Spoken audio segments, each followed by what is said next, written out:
Welcome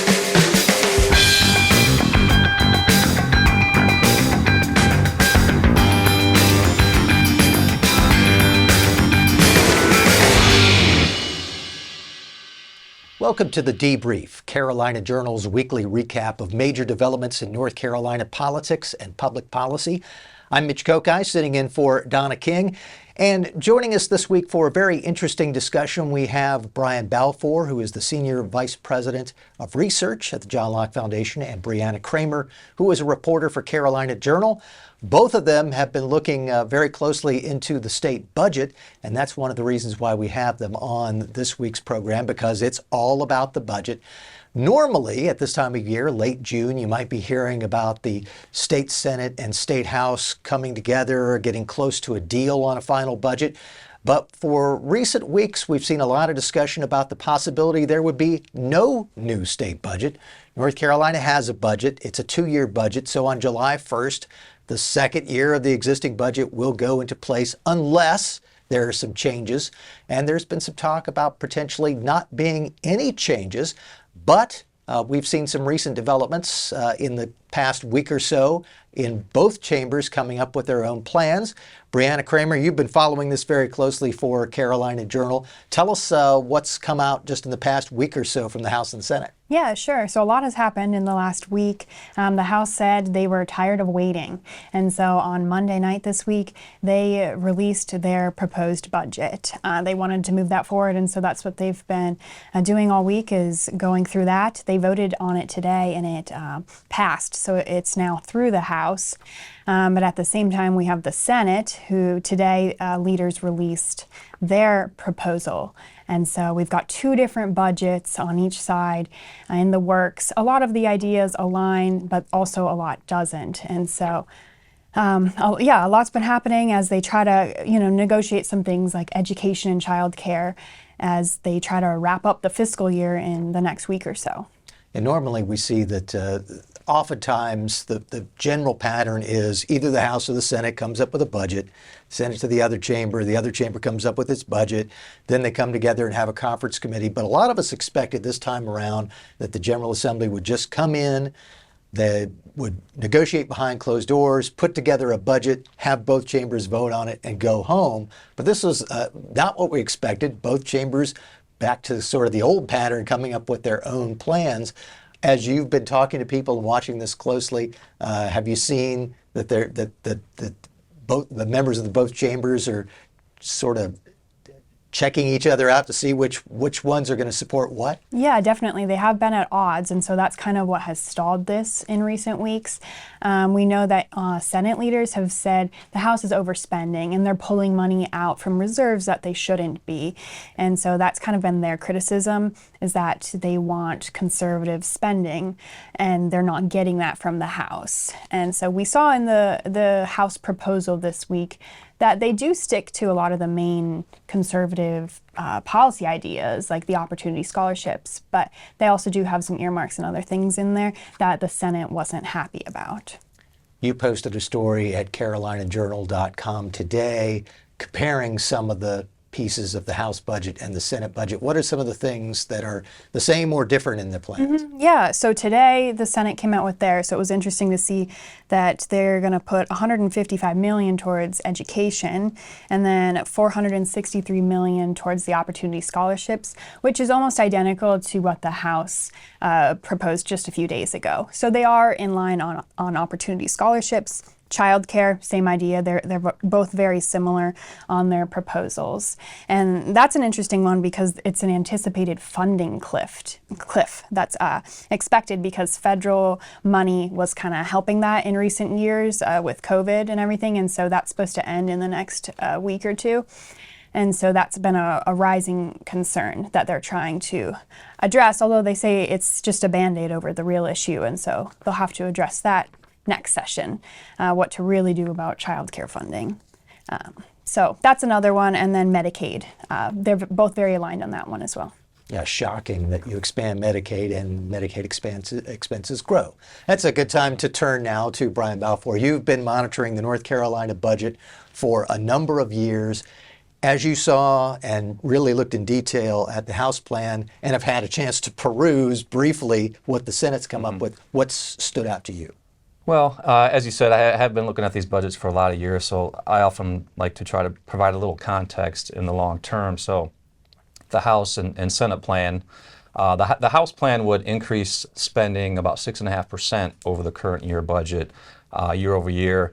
Stepping back a little bit, it would actually double the size of the state budget, the general fund expenditures, just from 20 years ago. So just kind of an idea of the trajectory we're on here. But one thing that's really been concerning me, and I've been writing about the last few years, is this emergence of this trend of them setting billions of dollars aside into these newly created reserve funds that they call them. And the House plan would set about $4.5 billion aside in these reserves. It's kind of a bit of a shell game, really. So they set these money aside into these reserves, and then so it's not counted against the general fund total expenditures. So you'll hear reports of, say, the House budget proposal spends $31.7 billion, but it's not counting that $4.5 billion set aside into those reserves. So it just kind of painting a little bigger picture. And one of the biggest, I think, concerns and objections that the Senate had was there's this one in particular, $550 million set aside into what's called a regional economic project reserve. So over $500 million set aside. It's not even counted against the general fund expenditures. And plus, the reserve it was just created, I think, 2 or 3 years ago, and it just reeks of pork projects. Yeah, if I remember correctly, I heard Senator Berger quoted as saying that he heard a faint oink as he looked at that proposal. Yeah, and that's I presume that's exactly what he was referring to. Yeah, you mentioned the $31.7 billion, and that's been reported widely. That's the number of the general fund. But as you said, it doesn't count these other funds they've set aside, which have grown. And some, and I expect you would agree with this, would say this is a way that lawmakers have kind of gotten around the idea of trying to limit spending growth to population growth plus inflation, that's been the goal, to try to limit the spending. But if you create these other reserves, you can spend a lot more without having to count it. Yeah, and even just going back a handful of years ago, there were far, far fewer of these reserves, and they were more focused, like obviously the Savings Reserve Fund and disaster, hurricane recovery reserve funds. But even then, even just going back a handful of years ago, for those set-asides, those were formerly, they used to be counted and included in the general fund expenditures, and that's something they've gotten away from in the last few years, handful of years, and it's a really concerning trend because, as you said, it tends to obfuscate a little bit how much exactly is being spent in the state budget, and it makes for comparisons over time more difficult. Like I said, it's the general fund expenditures has doubled. Would double basically from 20 years ago, but that's not even counting these billions set aside into the reserve fund, so it's actually worse than that. Based on what you've seen, and I know you haven't done detailed analysis of the Senate plan yet, but comparing the House and Senate, is one better than the other, or are there some good points in both, bad points in both? Yeah, well, the Senate will boast that their budget plan comes in I think it's about $300 million less than the House plan. It would be a year-over-year increase of only 5.5%. But the Senate plan sets more money aside into those reserves, so really the total spending, when you factor those in, comes to be about even. There are some different policy differences, like in particular teacher pay and across the board state salary increases. The House is more aggressive in terms of providing those type of salary increases. The cost of living increase for state retirees. The House, I think, has a 2% payment for that. The Senate, I didn't see anything in the Senate plan yet addressing that, and some of those reserves are a little bit different focus on the Senate side versus the House. Has a little bit more potential for pork spending in some of those reserves, I believe. Well, we know that we have heard Senator Berger say, he's the Senate leader, Phil Berger out of Rockingham County, has said that he'd be perfectly at peace if the Senate leaves with no new budget and allowing the current budget law to remain in place. Brianna, as you've been following this and talking to legislators, Have you gotten a sense that anyone has said, yes, we're going to have a deal, no, we're not going to have a deal, or we still don't know? Yeah, we still don't know. It kind of remains to be seen at this point what they can do in the next week or so. It seems like they may be trying right now to push things along, and with the Senate now coming forward with their proposal today. And then they are planning next Monday night, the Senate will meet to vote on that. So I think they're trying to push things along. But it all depends behind closed doors if they're going to negotiate and what the two chambers can come to on a consensus. Cooper's reaction, he wasn't thrilled about either budget. No, he wasn't. He called both of them terrible. So he's not happy with either of them. And yeah, they did not, take any guidance from his proposed budget. And not a huge shock. That has tended to be true throughout Governor Cooper's tenure.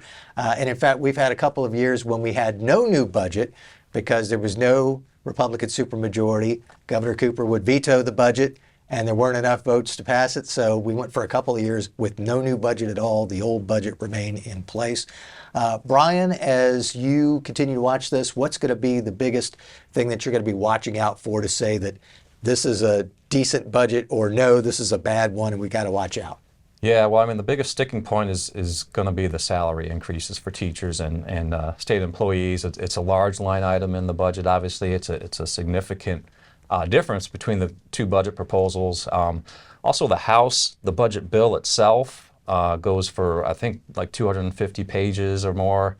The Senate budget bill, at least as it stands now, was like less than 50 pages. So there's a lot less policy being included in the Senate budget versus the House budget. We'll see how that plays out and how much, where they're able to come together between those two differences as well. Yeah, we've really only hit the surface. If you want to learn much more about what's happening with these budget bills, it's probably a good idea to go many times a day to carolinajournal.com and read the latest from reporters like Brianna and Teresa Opeka and David Bass about all of the things, Katie Zender, about all of the things that are happening at the General Assembly. Although we've been focusing on the budget, I am going to spend just a couple of moments here at the end to mention one other big thing that happened at the General Assembly during the past day that could affect you as you head to the polls in the fall. The state Senate coming up with 3 potential constitutional amendments, 2 of which should be familiar to people who voted here in 2018. One of them is a provision that would have citizens-only voting in North Carolina. That's already part of the Constitution, but this proposal would make that more clear. And then the other 2, which should be familiar to people who voted in 2018, one would be voter ID. Yes, we passed a voter ID constitutional amendment in North Carolina in 2018, but this one would apply not just to in-person voting, but anyone who votes in North Carolina. The other constitutional amendment, the third one, a tax cap amendment. You might think, well, in 2018, didn't we vote for tax cap? We did. We lowered the existing tax cap in our Constitution from 10% to 7%. This proposal would drop it again from 7% to 5%. My guess is that on the debrief, you'll be hearing a lot more about this in the weeks and months to come. But for now, that's all the time that we have. Please like, subscribe, do all those things that you do on social media to say that you like this program. And join us again next week for another edition of The Debrief.